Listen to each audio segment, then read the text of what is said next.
you're Leafs management and you're looking at Auston Matthews, I'm surprised that the number is only 20. He's missed 20 games in 2 years, and some people are injury prone. Is this something that you would be worried about right now, or you expect, look, he's a young guy, another thing happened, he's coming back when all of this is done, and he's going to be 100% Auston Matthews when he returns? Well, that's obviously the hope, and that's typically the case.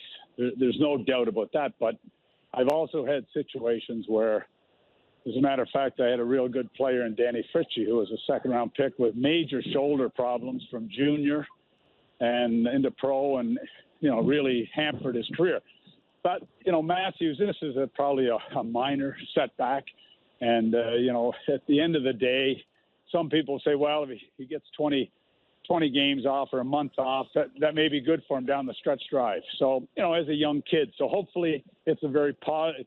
Hopefully it turns out to be a good thing for him rest-wise, but you never like to see this. I am so happy we had a Danny Fritchie reset. Well, a great player for the Sarnia Sting. The Hunters go get him for that Memorial Cup run. He shadowed Sidney Crosby for a bit in that Memorial Cup final. MVP, good guy right there. MVP. Yes. Love Danny Fritchie. I wish he'd been a better pro for you. So tell me. Yeah, I'll tell you.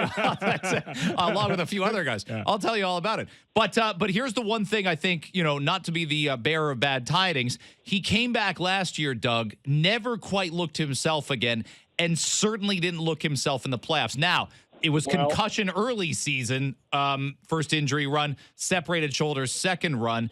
And I defended him because I thought this is not like we're being unfairly judging Auston Matthews. No way, no how did he look 100% in the postseason, and that's where it's going to matter this year. Well, and you hope because it's early in the season, it's a non-factor. You know what I mean? It's hard to find any positives here, but because it's early in the season, maybe that changes that, and he's got his game totally back. So let's hope that's the case. And I guess the other positive is that, if you can say there's a positive, is that it gives Kadri a chance to get his game offensively to where he wants it to be, and it's coming. So I guess you'd say there's some, you try to say there's some positives, but I don't think there's too many. Now, the comments as the Leafs have rolled and the William Nylander situation, when they haven't scored, they've gone, hey, they need William now. When they scored at the beginning of the year, this is not good for him over there. Does this change the situation at all vis-a-vis his signing a contract soon? No, I don't think it does. But what changes is they got 30 days approximately to get a deal done here.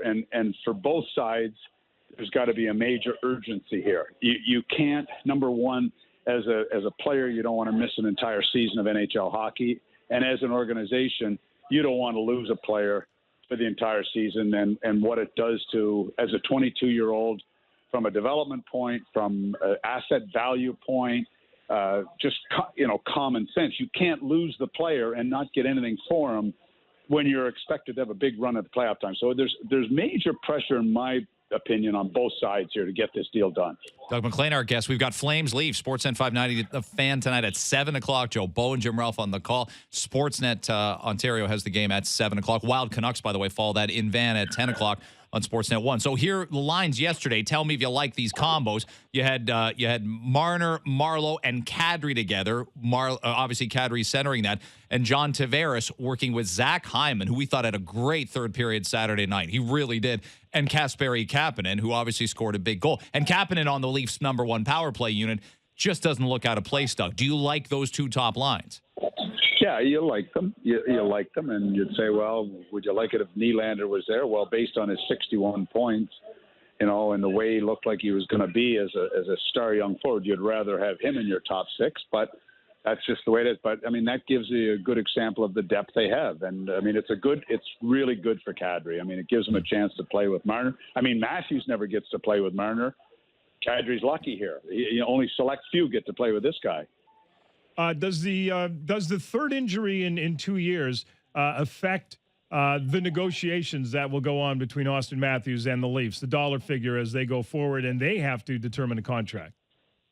No, I don't think so. I mean, obviously the severity of the injury is a factor, but if it's a separated shoulder or, a minor type of injury, no, there's no factor here as far as that's concerned.